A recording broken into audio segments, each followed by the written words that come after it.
अशोक गहलोत पर बड़ी मुसीबत, 7 पन्नों के बयान से खुला राज। फोन टैपिंग मामले में फंसे गहलोत, करीबी ने खोले ऐसे राज, मचा हड़कंप।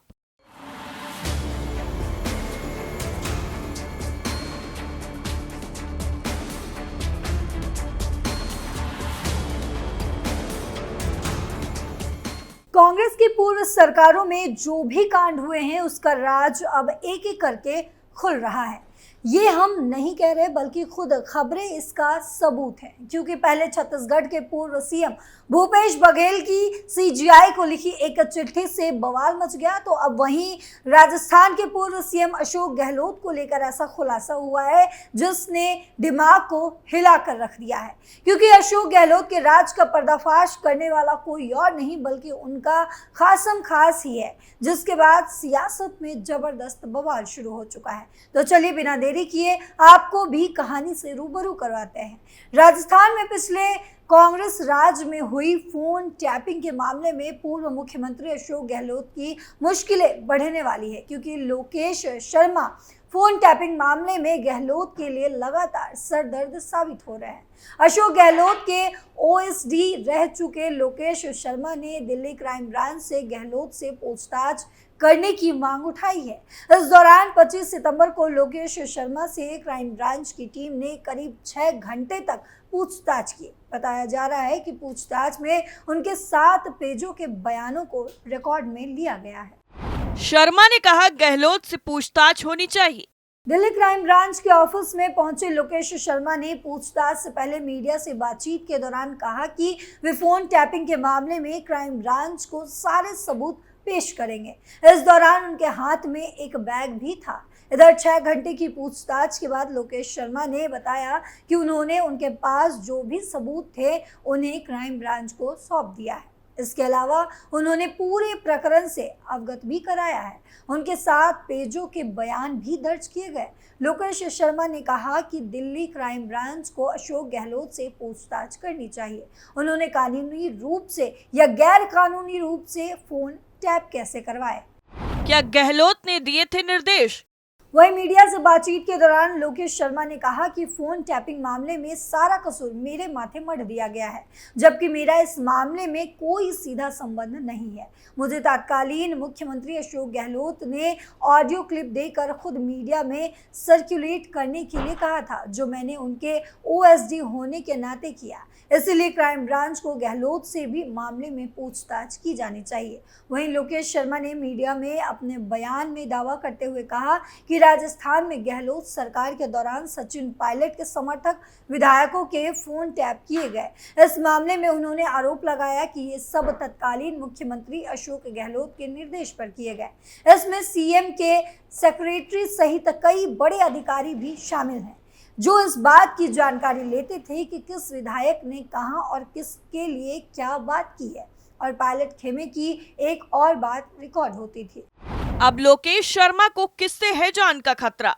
फोन टैपिंग मामले में पूर्व मुख्यमंत्री अशोक गहलोत पर गंभीर आरोप लगाने वाले लोकेश शर्मा ने खुद की जान को खतरा भी बताया है।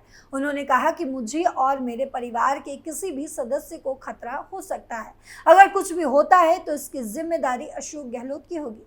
शर्मा ने दिल्ली क्राइम ब्रांच से अपने और परिवार की सुरक्षा उपलब्ध करवाने की भी मांग की है। इधर लोकेश शर्मा के इस बयान के बाद पूर्व मुख्यमंत्री अशोक गहलोत की मुश्किलें बढ़ती हुई दिखाई दे रही हैं।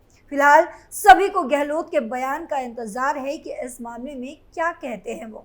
शर्मा ने कहा कि गहलोत उन कॉल्स का अनुवाद पढ़ते थे। इस बार शर्मा का दावा उनके पिछले रुख से बिल्कुल अलग है, जिसमें उन्होंने कहा था कि उन्हें सोशल मीडिया से 3 ऑडियो क्लिप मिले थे और उन्होंने उन्हें मीडिया घराने को भेज दिया था।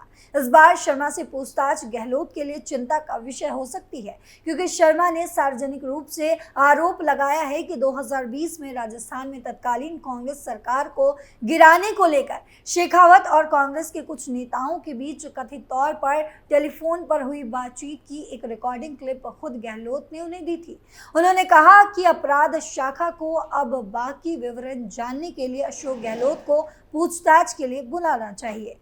मिली थी कॉल रिकॉर्डिंग वाली पेन ड्राइव, शर्मा को रोहिणी में मौजूद दिल्ली पुलिस के अपराध शाखा कार्यालय में पूछताछ के लिए बुलाया गया था। पूछताछ के बाद शर्मा ने कहा कि उन्होंने 7 पन्नों का लिखित बयान पेश किया, जिसमें 16 जुलाई 2020 की घटनाओं का क्रम भी बताया गया। जब उन्हें मीडिया को प्रसारित करने के लिए तत्कालीन मुख्यमंत्री से कॉल रिकॉर्डिंग वाली एक पेन ड्राइव मिली थी, उन्होंने कहा कि गहलोत बता सकते हैं कि उन्हें कॉल रिकॉर्डिंग कैसे मिली और फोन कॉल सर्विलांस पर लिए गए थे। शर्मा ने कहा कि ये कानूनी रूप से किया गया था या नहीं किया गया, ये गहलोत ही बता सकते हैं। उन्होंने कहा कि ये तत्कालीन मुख्य सचिव, पुलिस महानिदेशक, गृह सचिव और मुख्यमंत्री के प्रमुख सचिव की जानकारी में था। बीजेपी कांग्रेस के बीच आरोप प्रत्यारोप तेज। शर्मा के इस बयान के बाद राजस्थान की सियासत में हड़कंप मच गया है। जयपुर से लेकर दिल्ली तक सियासी पारा चढ़ा हुआ है। विपक्षी दल भाजपा ने भी गहलोत पर हमला तेज कर दिया है। भाजपा नेता और राज्य के नेता प्रतिपक्ष राजेंद्र राठौर ने कहा कि गहलोत को अपने पद से इस्तीफा दे देना चाहिए। वहीं कांग्रेस ने शर्मा के बयान को भाजपा की साजिश बताया है। कांग्रेस प्रवक्ता रणदीप सुरजेवाला ने कहा कि शर्मा पर भाजपा दबाव बना रही है। वैसे पॉलिटिक्स में फोन टैपिंग का ये कोई पहला मामला नहीं है जो चर्चा में आया है। इससे पहले भी कई ऐसे मामले सामने आ चुके हैं। ऐसे में सवाल है कि फोन टैपिंग के दोषी के लिए कानून कितनी सजा का प्रावधान रखता है। वो कौन से संकेत हैं जो बताते हैं कि फोन टैप हो रहा है। क्या होती है फोन टैपिंग? आसान भाषा में समझे तो किसी दो इंसान के बीच होने वाली बातचीत को बिना उसकी जानकारी या बिना उसे बताए सुनना या फिर बातों को रिकॉर्ड करना फोन टैपिंग कहलाता है। इसे वायर टैपिंग या लाइन बगिंग भी कहते हैं। ये फोन को हैक करने का तरीका है। इसके जरिए किसी की कॉल या उस दौरान होने वाली बातचीत को ट्रैक किया जाता है। कई ऐसे मामले भी सामने आए हैं जब कैमरे और माइक्रोफोन को भी कंट्रोल किया गया है। देश में ऐसे मामले इंडियन टेलीग्राफ एक्ट 1995 के तहत आते रहे हैं, लेकिन साल 2023 में केंद्र की मोदी सरकार टेलीकम्युनिकेशन बिल लाई और इसे पारित भी किया गया।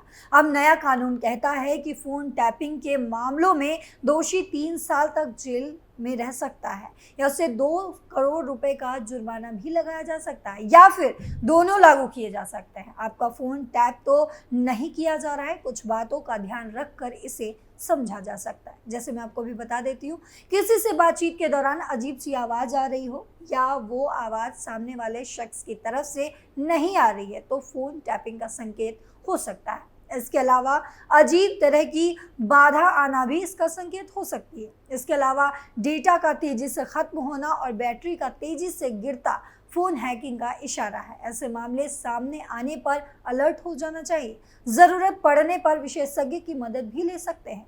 भारत में फोन टैपिंग अपराध है, हालांकि सरकार के पास इसकी इजाजत देने का अधिकार है। ऐसा तभी किया जा सकता है जब सार्वजनिक सुरक्षा या देश की संप्रभुता खतरे में हो।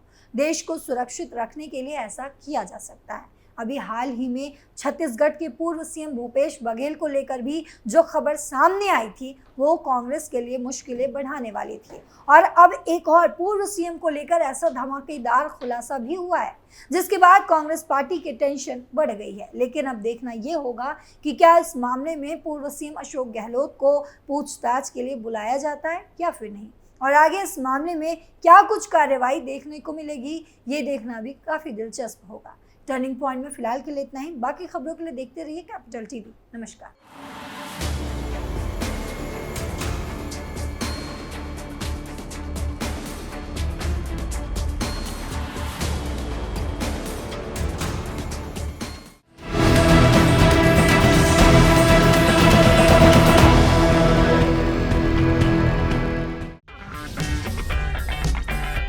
अगर आपको हमारा वीडियो पसंद आया हो तो इसे लाइक करें, हमारे चैनल को सब्सक्राइब करें और हाँ, बेल आइकन दबाना ना भूलें ताकि आप तक हमारे वीडियो की नोटिफिकेशन पहुंचती रहे। आप अपना सुझाव हमें कमेंट बॉक्स में दे सकते हैं। हमारे साथ जुड़ने के लिए शुक्रिया।